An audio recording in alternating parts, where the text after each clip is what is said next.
প্রথমেই একটু জানি, সম্প্রতি আমাদের দেশে সামাজিক মঞ্চে দেখা যাচ্ছে হ্যাঁ ও না পোস্টের বড় একটি উত্থান।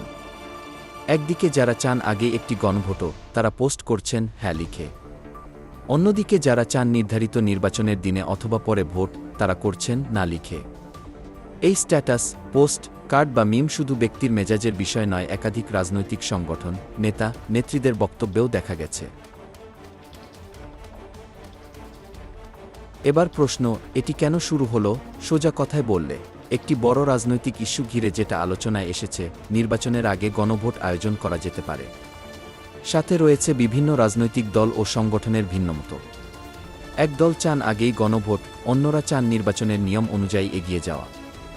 এই কারণেই সামাজিক মিডিয়ায় হ্যাঁ ও না পোস্টের মাধ্যমে এটি একটা সামাজিক রাজনৈতিক সংকেত হয়ে উঠেছে। চলুন দেখি কারা পক্ষে কারা বিপক্ষে। হ্যাঁ বলার পক্ষ যারা, তারা চান আগেই গণভোট অনুষ্ঠিত হোক, যাতে সাধারণ জনগণের মতামত স্পষ্টভাবে উঠে আসে।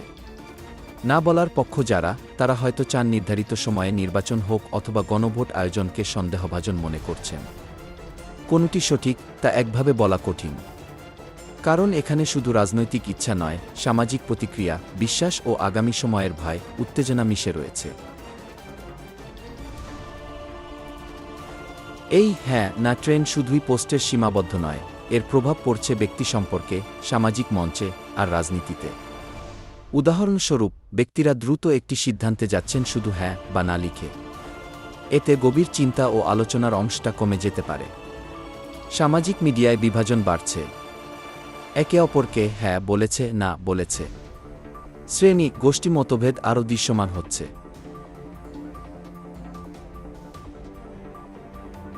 তাহলে আমরা সাধারণ মানুষ হিসেবে কি করতে পারি? প্রথমে, পোস্ট বা স্ট্যাটাস দেখা মাত্রই প্রতিক্রিয়া দেবেন না। নিজে একটু ভাবুন, আপনি হ্যাঁ বলছেন নাকি না? কেন বলছেন? তথ্য উপাত্ত দেখেছেন কি? দ্বিতীয়ত, শুধু সোশ্যাল মিডিয়ার হাইপ, ট্রেন্ডে জড়াবেন না। হিংস্রতা, অপমান বা বিভাজন ছড়াবেন না। আপনি কি হ্যাঁ বলছেন নাকি না? নিচে কমেন্টে লিখে দিন।